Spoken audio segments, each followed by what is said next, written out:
cualquier elemento en el cráneo. La causa más frecuente, miren ustedes, accidente de tráfico, caída un 20% y lesiones deportivas un 5%. La población más expuesta, miren ustedes, entre los 15 y los 45 años. Los más frecuentes son varones que mujeres y la relación de esta es de 3 a 1. Entonces vamos a ver nosotros aquí, según la OMS, dice que el cáncer ocupa el primer lugar y el segundo lugar los accidentes de tránsito. De estos, segundo lugar, el 80% tiene mortalidad con un traumatismo encéfalo-craneano total. Del total de ellos, son muertes. Llega a provocarle la muerte al 80%. El 50% de los accidentes de tránsito tienen un traumatismo encéfalo-craneano. Entonces, el tercer lugar son las causas cardiovasculares y el cuarto lugar son los accidentes cerebrovasculares. Esto es según el Organismo Mundial de la Salud lo que nos está diciendo la relación que existe. La incidencia en las lesiones sistémicas del traumatismo encéfalo-craneano grave, el tipo de lesión que me va a llevar por este tipo de alteraciones o de lesiones mecánicas, dice que va a tener acompañado de este traumatismo encéfalo-craneano huesos largos o fracturas de pelio, 32%. Vamos a ver el maxilar o mandibular, fractura, lesión mayor del tórax, lesión de vísceras y lesión espinales. Miren ustedes el porcentaje relacionado con el traumatismo. A eso es lo que se les refiere. Por lo tanto, no solamente me tengo que guiar en que mi paciente va a tener una lesión traumatológica, traumatológica a nivel craneal, sino que tengo que ver qué otras lesiones más, porque miren el porcentaje de la incidencia. Ante esta situación es que nosotros tenemos que conocer cuál es la fisiopatología y la biomecánica para que se produzca este tipo de lesión. Primero, tenemos que hablar de un componente dinámico, una lesión primaria, una lesión secundaria. Tenemos que hablar de que va a haber un aumento de la presión intracraneana. Vamos a ver que esto me va a llevar también a un daño isquémico. ¿Por qué? Porque el elemento que es la sangre no va a llegar a perfundir de una manera adecuada ese sector traumatizado. Y por lo tanto disminuye el volumen de sangre, y al disminuir el volumen de sangre disminuye la cantidad de oxígeno y nutrientes que le van a llegar, y por lo tanto me lleva a una isquemia, así directo. O por el elemento citotóxico, es decir, por todo el elemento traumatizante que ha ocurrido, la liberación de citotoxina, que la hace la misma célula, hace de que se produzca este elemento de daño aquí. Por lo tanto, si yo dejo que esto continúe y no le doy un diagnóstico correcto, pues el daño va a ser mayor, mucho mayor todavía. Por lo tanto, aquí la biomecánica de esto, el impacto que me va a llevar, la aceleración y desaceleración y la atracción que me va a provocar, miren ustedes, el impacto es directo sobre la cavidad, sobre el cráneo. Aceleración es la velocidad con que va y la desaceleración es cuando choca. Entonces miren el doble daño que existe. Y eso seguramente ustedes lo han visto, que les gusta mirar en internet o en algún programa de televisión. Va manejando, se choca contra una pared lo ponen ellos como representante porque puede ser otra movilidad que viene de frente. El choque directo hace esto. Acá viene hacia adelante, hace esto y nuevamente hacia atrás. Entonces, ¿qué hace el cerebro? Como el cerebro va a la velocidad que uno va, si van a 100, va a 100 el cerebro, el choque llegó a 0. Eso hace que el cerebro se vaya adelante, choque contra la pared craneana y vuelva. Ese es otra lesión. Miren ustedes, no es solamente el trauma externo, sino lo que le va a provocar durante el accidente. Eso es, la atrición son las lesiones que va a sufrir por como fueran arañazos a nivel del cerebro. Bueno, entonces la lesión primaria, ¿qué me va a llevar? Una fractura, una contusión, laceración, hematoma, contusiones, hematoma intracerebral, subdural, hemorragia subaracnoidea, hemorragia intraventricular, daño axonal difuso. La secundaria, la hipertensión, el edema, hipoxia, vamos a ver nosotros isquemia, eventos neuroquímicos y fisiológicos que se inician por isquemia, liberación de glutamato extracelular, las interleuquinas, lactato y radicales libres, aumento del metabolismo anaeróbico. Estas lesiones secundarias son las que yo tengo que cuidar. Es decir, la primaria ya no la puedo evitar. ¿No es verdad? No la puedo evitar. La debería evitar cuando tendría que ir a 50, donde dice que debo correr a 50. Y no a 100 cuando corro a 100, donde dice que debo correr a 50. Ahí debería evitar la lesión primaria. La secundaria yo puedo evitarla. O puedo disminuir la intensidad de la lesión. De lo que me va a provocar. Porque después le voy a explicar eso. Acá. Bueno, este es un cuadro representativo de qué es lo que estamos hablando, cuáles van a ser las lesiones que se pueden provocar en ella, ya de acuerdo a la clasificación de las lesiones primarias. Miren ustedes, en la biomecánica de la fractura, puede ser una pequeña superficie de impacto, donde inclusive puede haber simplemente una depresión o una elevación, puede haber una fractura de la bóveda craneana, un hundimiento del cráneo, una deformación local. Es lo que nosotros tenemos que buscar. Y eso se hace mediante la inspección y la palpación que vamos a realizar de nuestro paciente. Gran superficie de impacto, fractura a distancia, complicaciones con lesiones de nervios periféricos, estallido craneal, contusión cerebral difusa, y vemos nosotros algo que es muy importante. ¿Hay otorragia o hay rinorragia? Por la nariz, salida de líquido, que es el líquido blanco, claro, o por el oído. Puede ser inclusive sangre. Y eso tiene que ir acompañado. Si yo tengo esto, más ojo de mapache, ¿qué voy a pensar yo? Fractura de base craneal. Ojo con eso. Ojo. Porque si hay fractura de base craneana, más toda esta sintomatología que estamos viendo nosotros, el pronóstico es reservado. Yo no diría malo. Malo todavía le doy esperanza. Es reservado. Porque no sé cuál va a ser su evolución. Ahora miren ustedes acá. Estas son las fracturas que nosotros podemos identificarlas con una simple radiografía. ¿Qué es lo que tenemos que hacer nosotros dentro de esto? Una fractura con hundimiento. ¿Qué es lo que hay que hacer? Siempre hay que ver de forma directa si ha habido o no hay salida hacia el exterior, porque hay que hacer una limpieza del tiempo. La rinorrea, la rinorraquia o la otorraquia, ojo de mapache, las fracturas que pueden haber. Si yo tengo esto, no me voy a quedar tranquilo simplemente con una radiografía, ¿no es verdad? Tengo que pedir uno complementario. De hecho, si nos llega nuestro paciente con un trauma cráneoencefálico, ya no pedimos tomografía. Va como es radiografía. Directo nos vamos a una tomografía. ¿Por qué? Porque ahora tenemos la facilidad del mismo. Antes, por supuesto que teníamos que pedir radiografía, porque tomografía, para que nos hagan una tomografía, teníamos que ir a que la hagan particular. Oh, en particular significa plata, no había. Entonces, ante esta situación es que todos los hospitales públicos, todos los demás, han visto de que se necesita. E inclusive cuando tenemos nosotros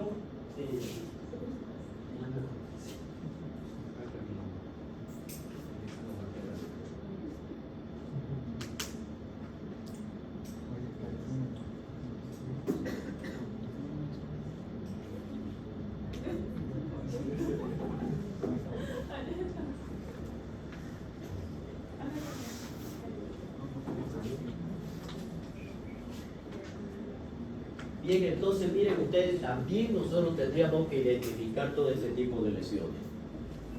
Vamos a ver acá. Bueno, estos son otros, la fractura, ya para que vean ustedes el efecto, miren, directo y el efecto contrario. Entonces, el golpe directo y el efecto de rebote, a eso le vamos a llamar así, ¿listo? Lo que fue adelante y lo que fue atrás, durante la trayectoria.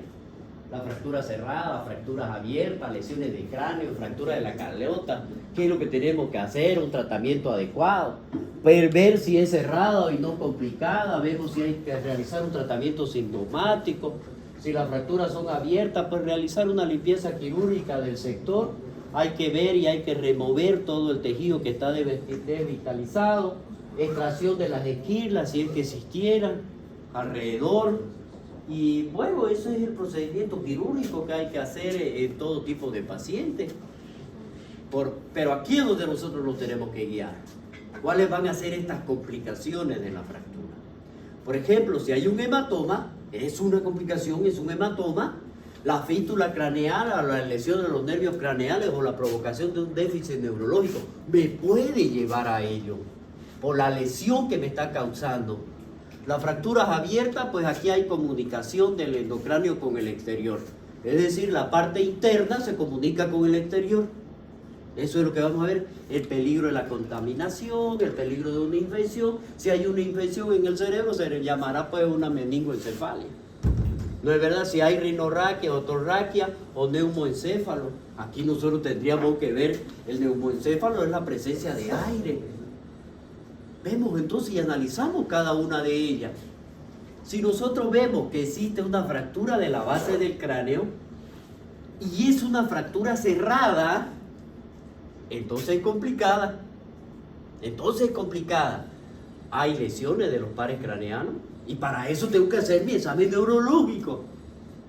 ¿No es verdad que ya lo saben ustedes? Entonces tengo que hacer mi examen neurológico. Tengo que ver, está afectado el nervio óptico, está afectado el nervio facial, el noveno, el décimo, el duodécimo, las lesiones vasculares. ¿Hay lesión vascular? Seguro que sí va a haber lesión vascular. Y para eso tengo que hacer pruebas. Ahí pediré una ecografía endocraneana. Y seguramente me la va a dar. Pero si no tengo eso, con la sintomatología tengo que ver. ¿Hay isquemia? ¿No hay isquemia? ¿Hay déficit motor? ¿No hay déficit motor? Donde ya yo tengo que decir, esto se me está acompañando. El hematoma extradural, ¿hay o no hay? Miren ustedes, la fractura craneal por hundimiento, las compuestas. Ya, entonces vamos a ver en cada una de ellas qué es lo que me está pasando. Bueno, como le dije yo, ahora es muy raro que nosotros pidamos una radiografía, pero no deja de ser útil para dar un diagnóstico. Bueno, es lo mismo que el anterior, ¿ya? Los proyectiles.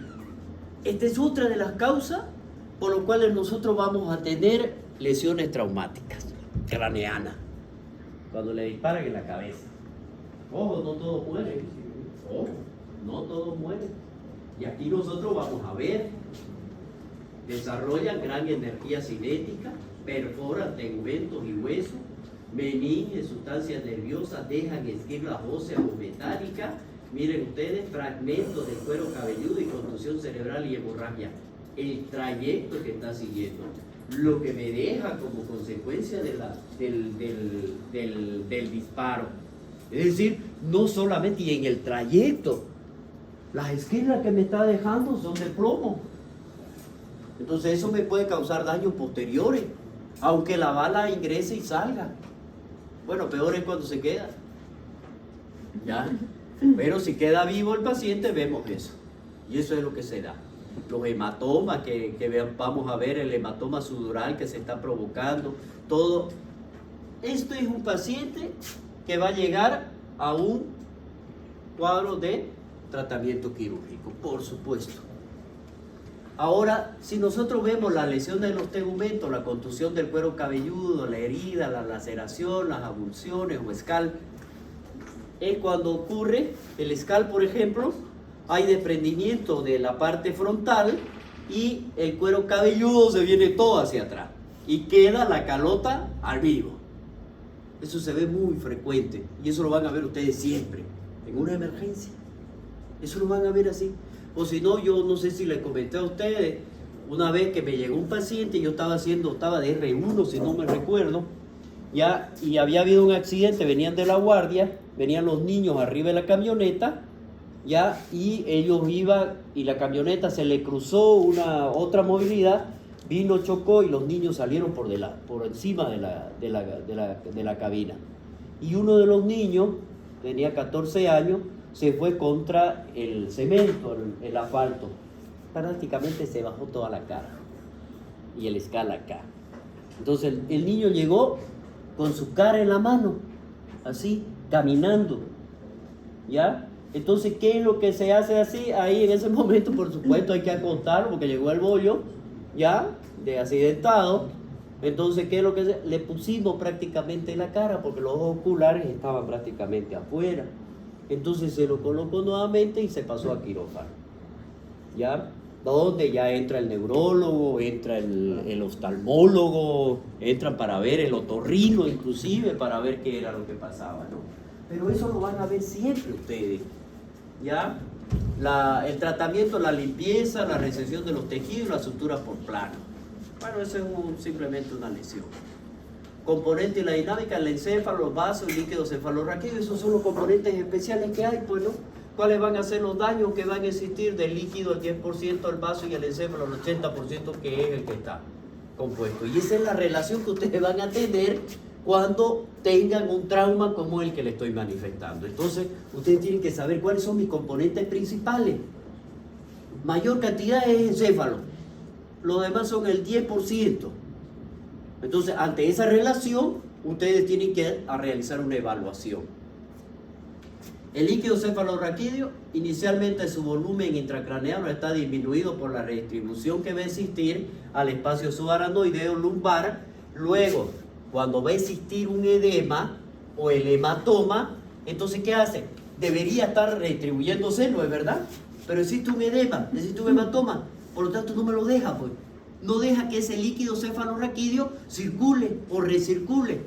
Está dificultando la circulación. Y por lo tanto, ¿qué hace con ese volumen que era pequeño al inicio? Va aumentando. Estamos hablando del espacio subaracnoideo. Va a aumentar. ¿Y entonces qué produce eso? Aumento de la presión. Ojo, miren en los pasos que le voy a dar. Mírenlo, miren el segundo paso.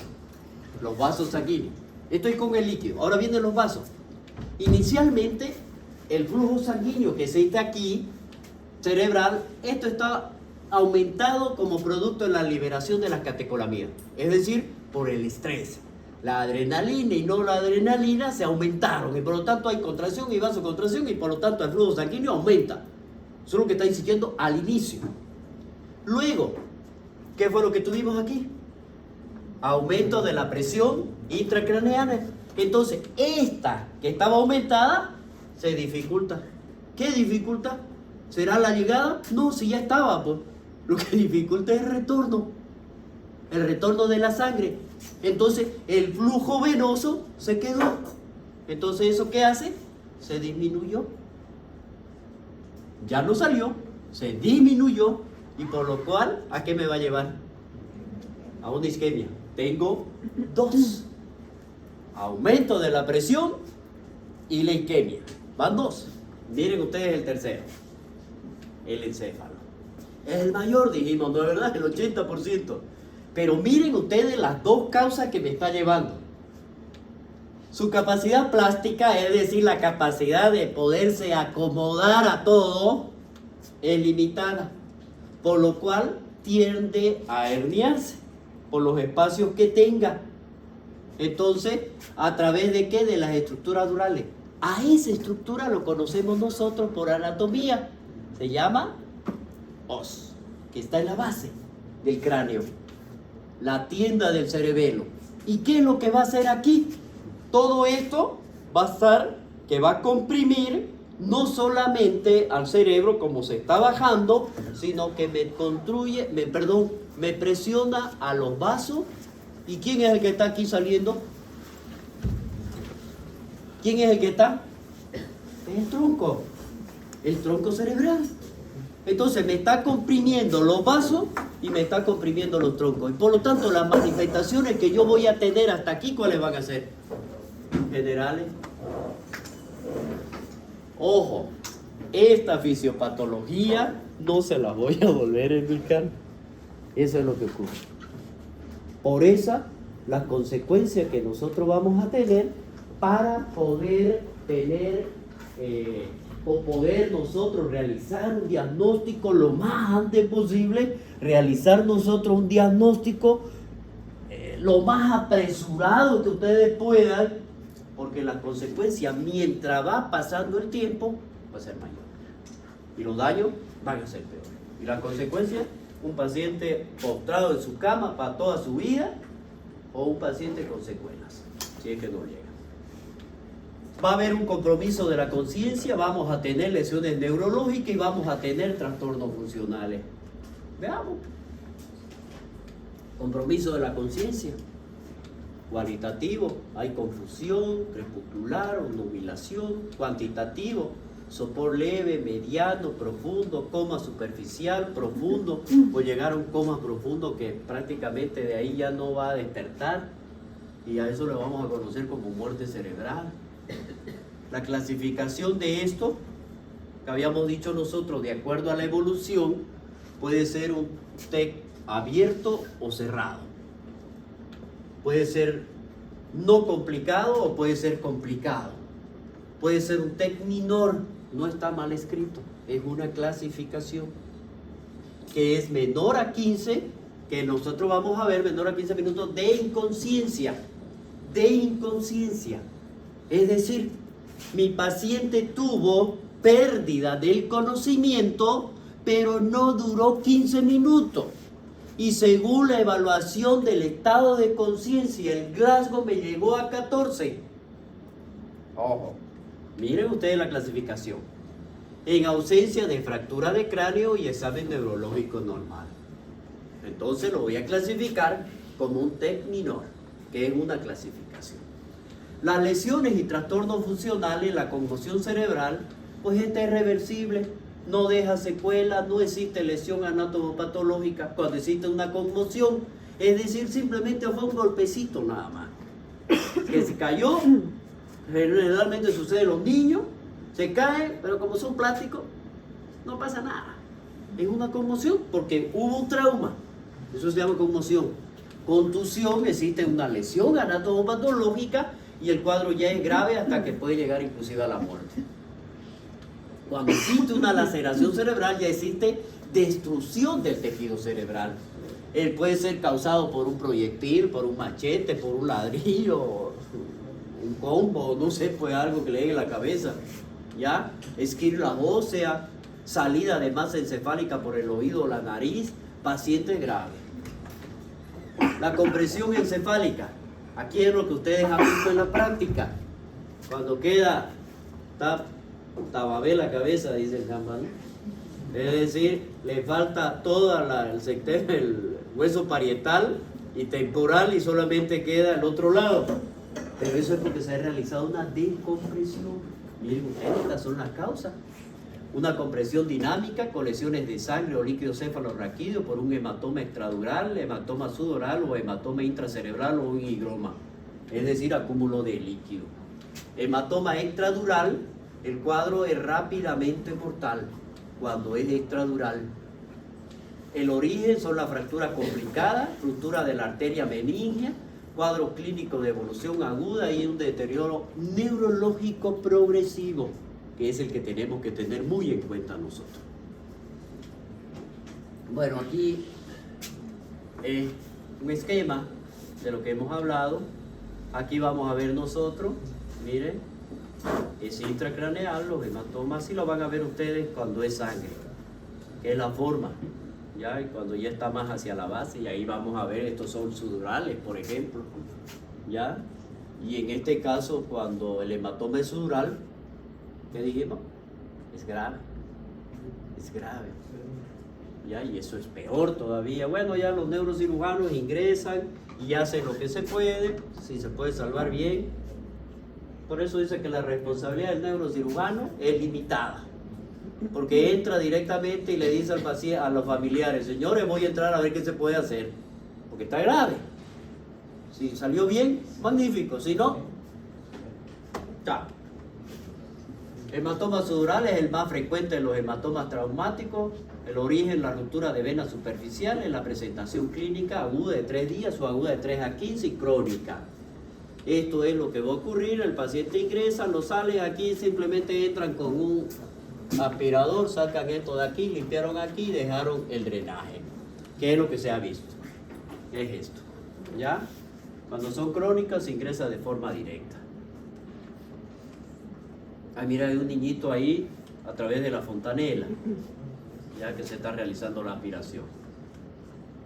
Hematoma intracerebral, esto ya se produce en focos de contusión y laceración, se asocian hematomas sudorales y el tratamiento de esto, cuando es un hematoma hasta 2 centímetros con deshidratante, es decir, ¿qué le vamos a administrar? Aquí se administra generalmente que se lo utiliza como laxante, se lo dan los pacientes para causar una diarrea osmótica.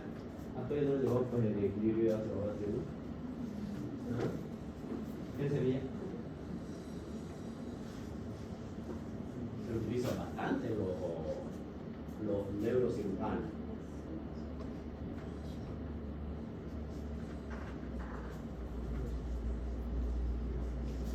Dentro de todo eso, y vienen en frasco o ampolla o vienen directamente en suero, se lo administra al paciente para poder estabilizarlo. Entonces, como es menos de 2 centímetros, entonces eso se logra reabsorber cuando es menos de 2 centímetros. Y eso lo vamos a medir nosotros. Bueno, en estos casos con una tomografía me daría espacio para poder realizarlo, porque si es mayor a esto, entonces sí, mi paciente tendría que entrar a una cirugía, sí o sí.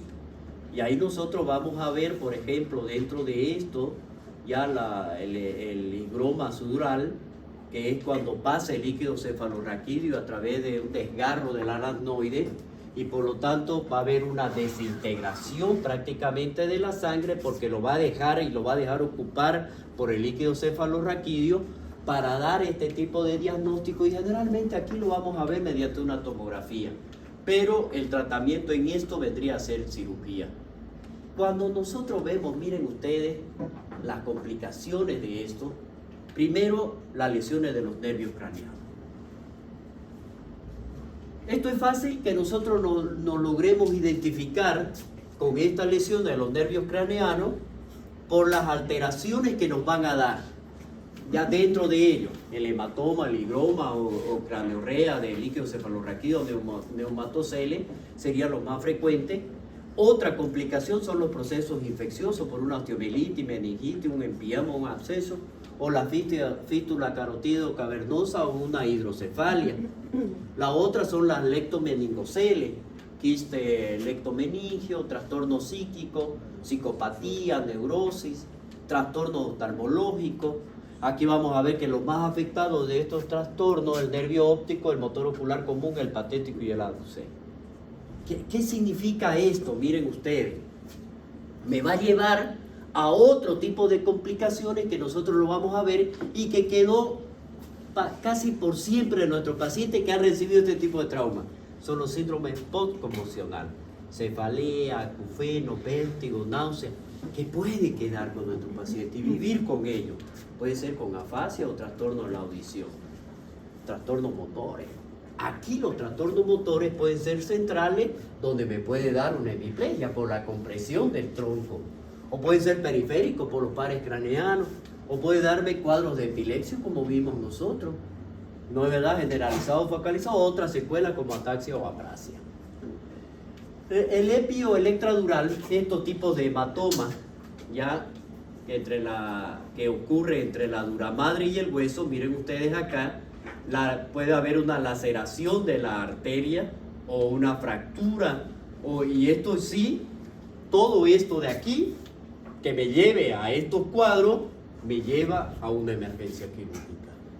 Ya, porque no se olviden, es mayor. El hematoma sudural, si nosotros los estamos viendo aquí, ¿dónde estaría? Estaría entre la duramadre y la lectomeninge. La otra está entre la duramadre y el hueso. Es decir, está ahí arribita, nomás sacan la tapa y aspiran. Pero esta está entre la duramadre y la lectomeninge. Está en el espacio. El origen venoso generalmente porque se provocó la lesión de un vaso, puede asociarse a contusión, puede ser agudo, puede ser crónico.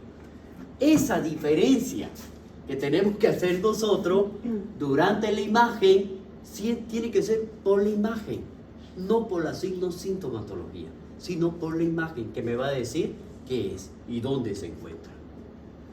Son los hematomas intracerebrales. Miren ustedes, ya está más. Aquí ya es el tejido cerebral quien está dañado prácticamente. Puede ser por un impacto directo, puede ser por un impacto directo. Y el tratamiento es variable. ¿Por qué? Porque va a determinar dónde está localizado, cómo está, qué tamaño es, para que nosotros podamos ver. Otras complicaciones son los hematomas de subgaleal. Son frecuentes recién nacidos.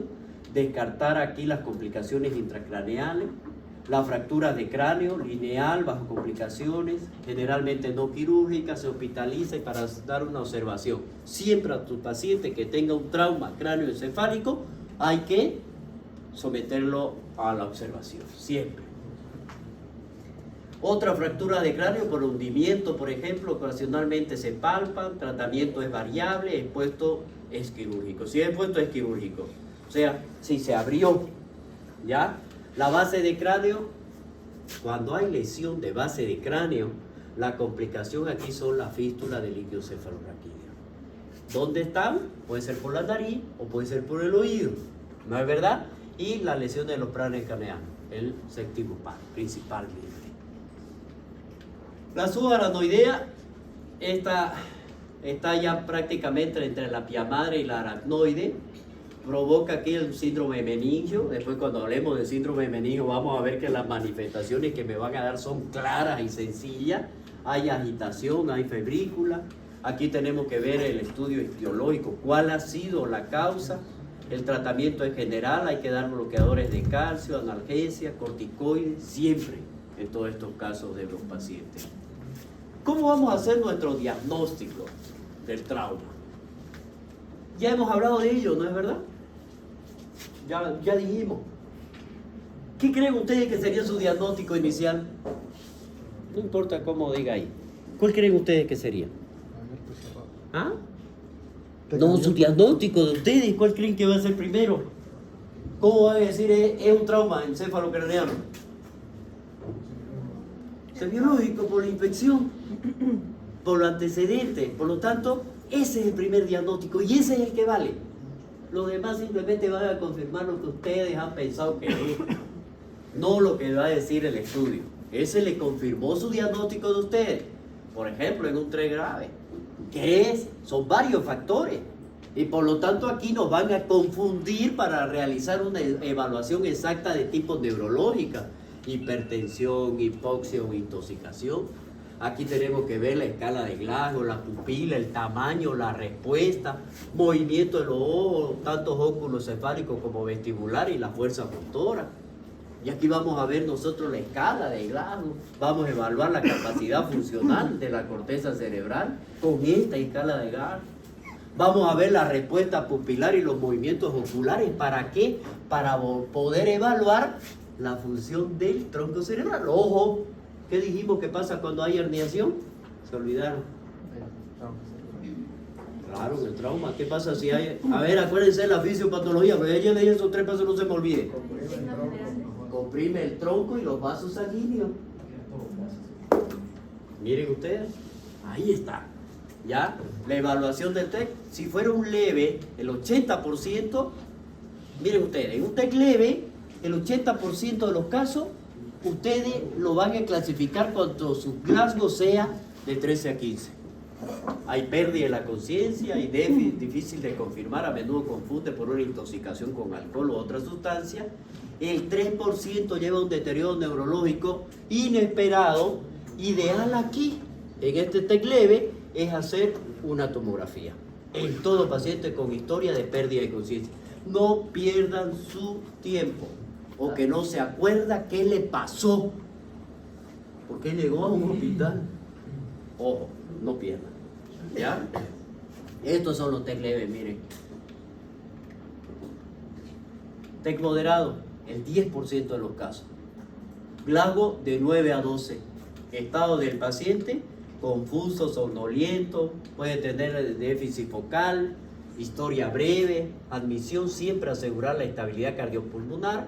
Siempre tenemos que priorizar antes la valoración neurológica, realizar, y cuando se realizó este tipo de revisión clínica de estos pacientes, el 40% de todos estos pacientes con con TEC moderado tenían una tomografía normal. Ojo, el 8% de estos pacientes requirió una cirugía inmediata.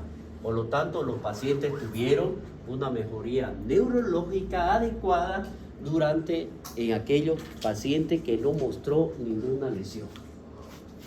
Entonces, pero nuestro paciente tenía este TEC moderado. El TEC grave es el mismo porcentaje, un 10%. Pero aquí en el TEC grave nosotros tenemos que realizar una evaluación. El Glasgow está en 8 o menor de 8. Si su Glasgow está en 8 o menor de 8, no duden en ponerle un tubo orotraqueal, porque ese paciente, si bien le llegó respirando, cualquier momento va a ser un paro respiratorio. No se olviden lo que está pasando adentro. Entonces, puede haber un paro respiratorio. Por eso se tiene que colocar. El paciente llega en coma, paciente con alto riesgo de morbo y mortalidad, requiere que se realicemos un diagnóstico y un tratamiento oportuno. Es imperativa la estabilización cardiopulmonar, la evaluación del paciente. Dentro de esto que se realizaron con 100 pacientes, miren ustedes, el 30% de estos pacientes que se revisaron ya tenían una hipoxemia, el 30% ya tenían hipotensión y el 12% anemia. Por lo tanto, ya me da mi diagnóstico que tengo que hacer. Si tienen anemia más la isquemia que está provocando, o sea, es grave, por eso está grave, ¿no? El factor hipotenso asociado a los consecuentes de elevación de la presión, y la elevada de la presión se eleva su peor evolución y el peor pronóstico que usted va a ir a tener. En el TEC grave, el grado es menos de 8 después de la resucitación cardiopulmonar. Cuando hablamos de resucitación cardiopulmonar, no significa que vamos a ir a hacer maniobra, no, sino que es con todo lo que nosotros conocemos.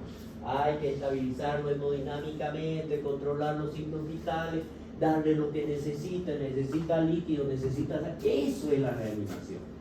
Ahora, si hizo paro, eso es otra cosa. Eso es otra cosa. La taga normal, presencia de hematoma, contusión, signos neurológicos de lesión, por supuesto, puede haber herniación.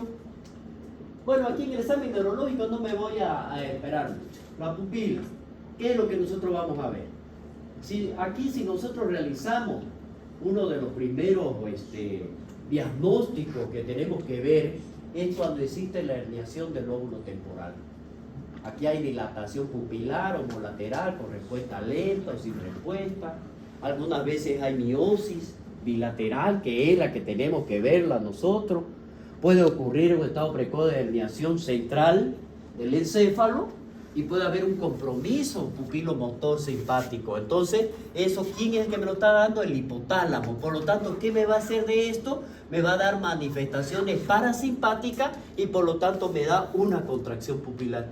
Por eso la miosis, lo que va a ocurrir aquí. En otras circunstancias, ¿qué es lo que va a ocurrir? Va a haber una dilatación pupilar y una parálisis. Por lo tanto, no hay respuesta. Y aquí yo puedo tener inclusive anisocoria. Ojo, si su paciente tiene anisocoria, es decir, uno está dilatado y el otro está miótico, el pronóstico es malo porque la lesión es central. Ojo, eso es otro. ¿Ya? Los movimientos oculares, la reacción oculocefálica, si se levanta la cabeza horizontalmente hacia un lado, los ojos se desvían hacia el lado contrario, el óculo vestibular. Eso se hace con el agua helada, el paciente en posición supina, la cabeza elevada, se irriga el tímpano. Vamos a ver aquí que hay una reacción oculovestibular. Si aquí nosotros conseguimos la respuesta, si no conseguimos con 5, utilizamos 20, ya no se hace esta prueba, porque es mucho tiempo. Pero si fuera necesario para poder evaluar si está activa o inactiva, sí la tendríamos que hacer, para ver si hay o no hay una desviación. ¿Ya? En el coma profundo suelen desaparecer ante los ojos de muñeca, es decir, el ojo de muñeca, esa muñequita que se mueve los ojos, ¿no? Uno le mueve la cabeza y los ojos se mueven para todos lados, ¿no? Eso sucede con estos pacientes. Ya, eso se llama ojo de muñeca. Bueno, este es el tamaño, ya, la reacción a la luz y la interpretación. La dilatación unilateral, lenta o fija, compresión del tercer nervio ya que vamos a ver en secundaria una hernia tentorial, dilatación bilateral, lenta o fija, inadecuada perfusión cerebral es lo que nosotros tenemos que ver, y la parálisis es bilateral, la dilatación unilateral es reacción cruzada, lesión del nervio óptico, y la miosis bilateral. Es un déficit, para poder determinar lo que es, entonces nosotros tendríamos que ver qué es lo que ha sucedido. Si hay una miosis bilateral, yo puedo pensar inclusive que está intoxicado con algunos opioides. Ojo, puede ser una encefalopatía metabólica o una lesión continua. Pero no se olviden que también la puedo tener por reducción del trauma. El trauma ya me va a dar antes sí. ¿Se apagó? Todavía falta. Bueno, aquí ya cuando hablamos de miosis unilateral, la injuria es simpática. Es decir, está conservado lo que nosotros vamos a ver, la reacción a la luz, pero pensamos de que sí ha habido una reacción por una lesión de la parte simpática. Bueno, aquí quedamos entonces. Bueno, no, a veces ¿ya? ¿Qué es el diagnóstico entonces? La tomografía aquí ya nos ha mejorado el diagnóstico, ya realizamos de una manera rápida y vamos a ver que todo lo que hemos hablado hasta ahorita, la densidad, tanto alta como baja, para ver, aquí hablamos nosotros de si es efectivo o no es efectivo, la sensibilidad, la especificidad. Entonces tengo que valorarlo. Si es sensible para identificar todo tipo de trauma cerebral, es específico para ver daño vascular, no es específico. Es sensible para ver que hay el daño, pero no es específico para ver daño vascular. Entonces, ¿con qué lo voy a complementar? Con una angioresonancia o angiotac. Es decir, ya me están dando las pautas, ¿listo? Acá. Bueno, ya el tratamiento y eso ya es lo que vamos a ver posteriormente. Ya.